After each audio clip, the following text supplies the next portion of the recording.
welcome to Langers and Tubbs special tonight. Yeah, he's missing again. Jamie's not here. He's doing a bit of work with some of the players. I just want to bring in Tony Tonks here, one of our players that's involved in a charity. Tony, you've been involved with the charity Heartbeat of Sport. The main aim is to the awareness and educate people in order to prevent tragedies such as the sudden and sad death of Danny Jones at the weekend. Can you tell us a little bit about it?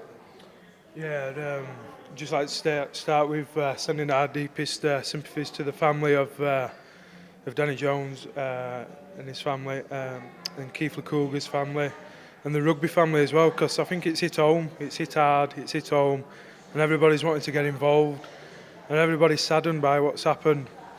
And that's where, like Heartbeat of Sport, the charity I run, biggest thing what we do is raising the awareness of cardiac problems in sports.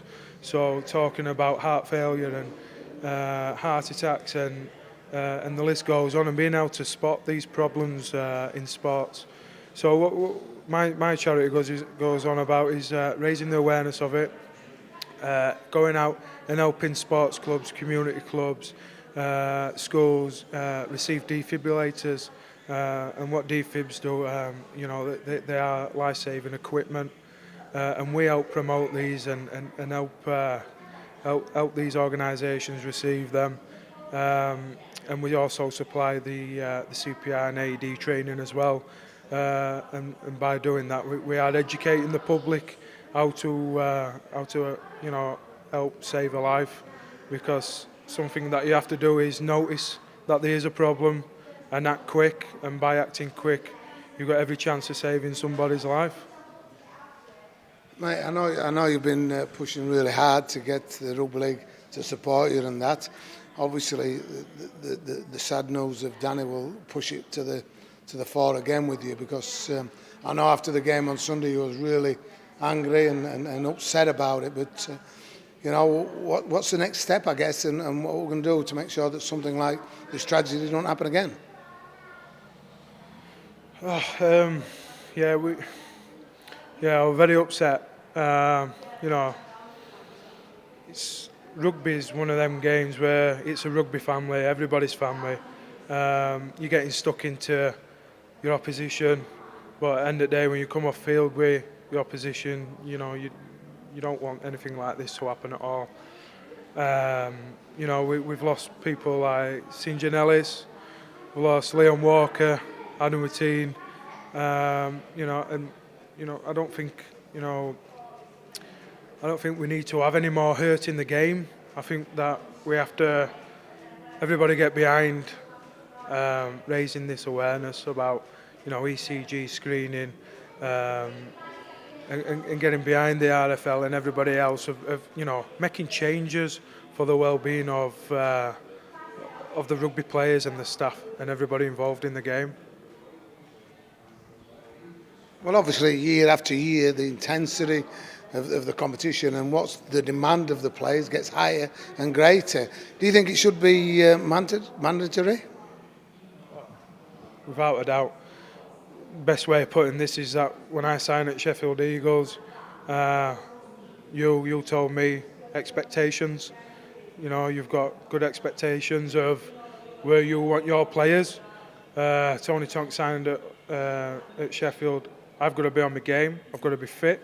I'm expected to do certain things, so I've got to put my body under intense training. I've also got to change some sort of skills, and that's just putting pressure on my body and having to do this, 3 and 4 times a week, play a game, and doing this 6 and 9 months a year, where you don't get the chance to recover properly. You get 6 weeks off in a year where you'll be still going in a gym and still doing bits and bats, but after that 6 weeks off, you'll be coming back into camp and doing pre-season training and putting all that stress back on your body, and then going out on the sports field and putting your body on the line. And I just think that every year that goes by, the game gets more intense, the game you're expected more You expect them to do more. You expect it to be better. And as a player, that's what you want to do. You want to be better. You want to be stronger, fitter, faster, and you want to be that better player. And by doing that, you're putting stress on your body. So, without a doubt, it should be yearly for me. Totally agree, pal, with you. And you just got to love the rugby league family getting behind it, though. You know, it's the fundraising appeal for Danny's family, and that is at the 50,000 mark already. That's massive, isn't it? And you know, we should all be proud of that. You got anything to say on that? Oh yeah, just like everybody, I think, like I say, rugby's a brilliant family.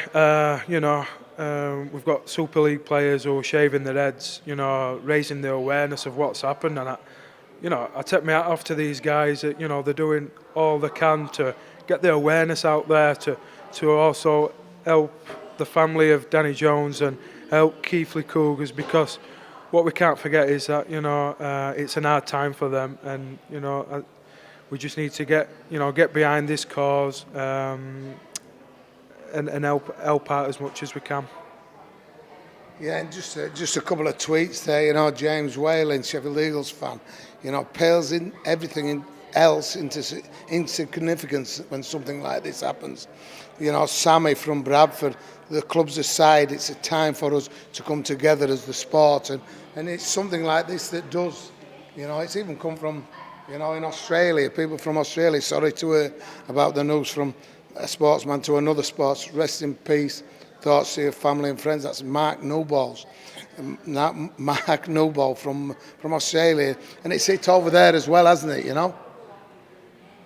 It's like I say, you know, sport, you can talk about rugby league, but, you know, all sports, you know, we're all in the same family, and, you know, we don't like to see, when it happened to Fabrice Muamba, it didn't matter if you were a football fan, a cricket fan, a rugby fan or what, you just wanted that guy to survive. And, you know, it's about everybody getting behind each other, everybody standing up and being counted for. And also, if you're getting behind something, be aware of what you're getting behind. And you know, help these charities out. Yes, help Heartbeat Sport out, my charity, but there's a couple of charities out there what need it as well. British Heart Foundation, you've got Cry, and they're all trying to do the same jobs as Heartbeat Sport. But like I say, let's get behind these charities and do some good. Last question for you, Tony. And Brian Moore, an avid Sheffield Eagles fan here, has asked you, how did you get involved in the charity? It's a good question. Is that we've got, when I left Huddersfield Giants, I ended up going to Halifax, and I met a very good guy in Tony Abbott, who was a director there, and we sat down and we had a beer, and we spoke about Fabrice Muamba and what had happened to him, and I told him that, you know, I used to play, I was in the same squad as Jamie Langley, Adam Wittine, and what had happened to Adam Wittine,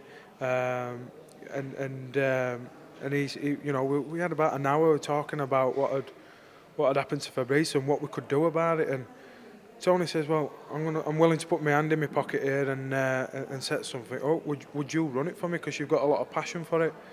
And like I put, you know, I said, yeah, without a doubt. And I just wanted to start and make some changes. And the biggest thing is that being able to raise the awareness, educate the people around you. And now the charity is getting somewhere and getting a bigger audience. The charity is being able to do that. We're managing to be able to talk to different companies about backing us to help us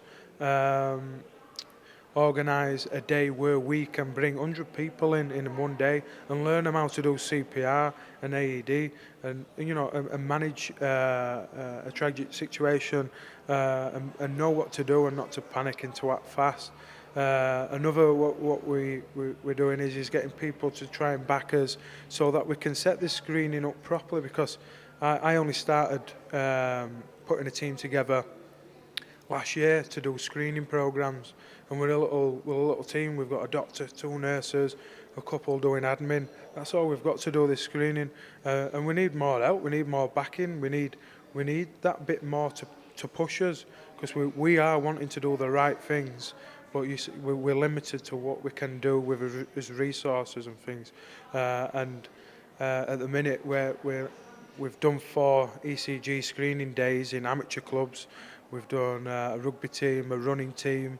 We've done the volunteers. We've done Halifax, the first club to be screened, and we've managed to get some funding behind us to be able to put that on.